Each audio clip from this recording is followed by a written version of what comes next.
আপনাদের জানিয়ে রাখি, পূর্বস্থলী উত্তর থেকে তৃণমূলের প্রার্থী হয়েছেন বসুন্ধরা গোস্বামী। কি বলছেন তিনি প্রার্থী হয়ে তৃণমূলের টিকিট পাওয়ার পর? সন্দীপ।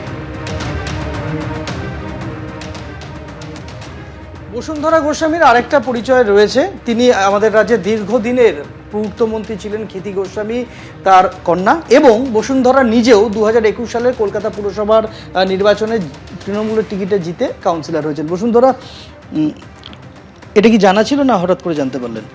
না না, একদমই জানা ছিল, হট করে জানলাম, হুট করে। তারপর জেনে এই মুহূর্তে দায়িত্ব কতটা বেড়ে গেল, কাউন্সিলর থেকে সরাসরি বিধানসভার টিকিট? এই মুহূর্তে তো একটু তো বেশি, কারণ পূর্বস্থলী এখান থেকে খানিকটা দূর, বেশ দূর, 100 কিলোমিটারের বেশি শুনলাম। তো করতে হবে আর কি, যতই কঠিন হোক করতে হবে। দিদি ভরসা করেছেন মানে করতেই হবে। যদি ভুল না করি 1991 সালে আপনার বাবা প্রথম বিধানসভায় গিয়েছিলেন জিতে, এবং তারপর 1991 সালে, এবং তারপরে 2011 সালে পরিবর্তনের সময় উনি জিতেছিলেন। 2016-তে মনে হয় উনি পরিবর্তনের সময় আলিপুরদুয়ারে উনি চলে গিয়েছিলেন ওনার বিধানসভায়, কিন্তু ওখান থেকে জেতা হয়নি। তো এবার সেই জায়গায় দাঁড়িয়ে আবারও বিধানসভায় ঢোকার সুযোগ আপনার কাছে। ঠিক আছে, দেখা যাক। এখনো বিধানসভা বহু দূর, এখনো অনেক লড়াই লড়তে হবে। মানুষ যাতে বিভ্রান্ত হয়ে গিয়ে বিজেপিতে ভোট না দেয়, অন্য জায়গায় ভোট না দেয়, সেটা হচ্ছে আসল কথা।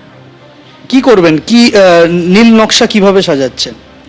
নীল নকশা জনগণের সাথে যোগাযোগ, ওখানকার নেতৃত্বের সাথে যোগাযোগ, ওখানকার মানুষের সমস্যাকে তুলে ধরা ছাড়া আর কিছু নেই নীল নকশা। বেলেঘাটায় তৃণমূল প্রার্থী কুণাল ঘোষ, বেলেঘাটায় তৃণমূল প্রার্থী কুণাল ঘোষ কি বলছেন সরাসরি শুনুন। কৃষ্ণেন্দু। দেখো, আমাদের সঙ্গে রয়েছেন কুণাল ঘোষ, বেলেঘাটার তৃণমূল প্রার্থী হয়েছেন। এভাবেও ফিরে আসা যায় কুণাল ঘোষের ক্ষেত্রে, এটাই বলা যায়, কারণ সংসদীয় রাজনীতিতে তার কামব্যাক। কুণালদা, যখন আপনি রাজ্যসভার সাংসদ ছিলেন তখন জেলযাত্রার আগে সেটা, তারপর একটা কঠিন সময়, তারপর আপনি ফিরে এলেন, রাজনীতিতে এলেন, সাংবাদিকতা করলেন, তারপর বহু বিতর্ক, তারপর আবার বেলেঘাটা ক্যান্ডিডেট। কি বলবেন? দেখুন, আমি জ্ঞান তো কোনো অন্যায় করিনি, সেটা কোর্টও জানে, সবাই জানে, আর মানুষও সবটা বোঝেন। আমি প্রথমেই আন্তরিক ধন্যবাদ দেব মাননীয় মমতা বন্দ্যোপাধ্যায়কে, তিনি আস্থা রেখেছেন, এই সুযোগ দিয়েছেন। আমি ধন্যবাদ দেব অভিষেক বন্দ্যোপাধ্যায়কে। আমি তৃণমূল কংগ্রেসের একজন সৈনিক, আমাকে যখন যা দায়িত্ব দেওয়া হয় আমি সেটা পালন করি এবং নিষ্ঠার সঙ্গে পালন করি।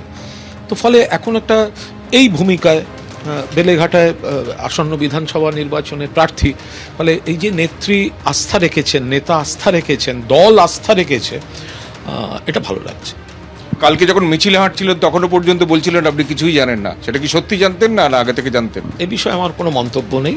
আমি সকলের সম্মানে যখন প্রকাশ হয়েছে, আপনি ধরে নিন আমি তখনই জেনেছি। এরপর কি কাজ শুরু করবেন? দেখুন, একটা সুবিধা হচ্ছে আমি সারা বছর কাজের মধ্যে থাকি, কারণ মমতা বন্দ্যোপাধ্যায়ের ব্যাপারটাই হচ্ছে শীত গ্রীষ্ম বর্ষা মমতা বন্দ্যোপাধ্যায় ভরসা। সারা বছর ওই এলাকায় বেলেঘাটায় 8টা ওয়ার্ড আছে, এই 8 জন কাউন্সিলর এবং বিধায়ক, তাদের সকল নিয়ে আমার খুব সম্পর্ক ভালো, এবং আমাদের নেত্রী মমতাদি, বাকি সবাই তো আমরা সৈনিক, যে যার ভূমিকায় আছি, ফলে মাথার উপর মমতাদি অভিষেক, আর এই 8টা ওয়ার্ডে যে কাউন্সিলররা রয়েছেন তারা আমাকে গাইড করে দেবেন, বা দলের অন্য যে নেতারা রয়েছেন, অনেক সিনিয়র নেতারা এই এলাকায় থাকেন, তারা আমাকে বাকিটা গাইড করে দেবেন।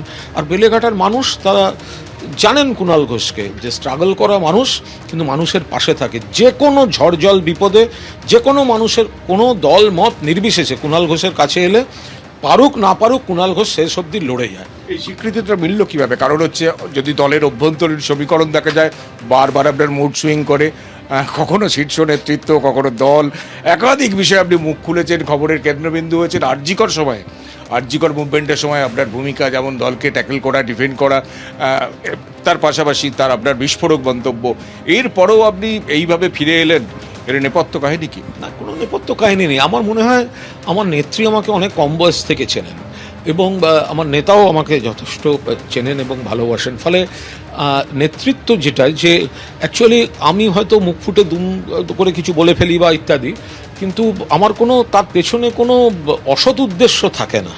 হ্যাঁ, হয়তো কিছু কথা বেরিয়ে যায়, কিন্তু তার মধ্যে কোনো অসৎ উদ্দেশ্য থাকে না। এবং আপনারা শুনছেন যে কুণাল ঘোষ কি বললেন। এবিপি আনন্দ, এগিয়ে থাকে, এগিয়ে রাখে।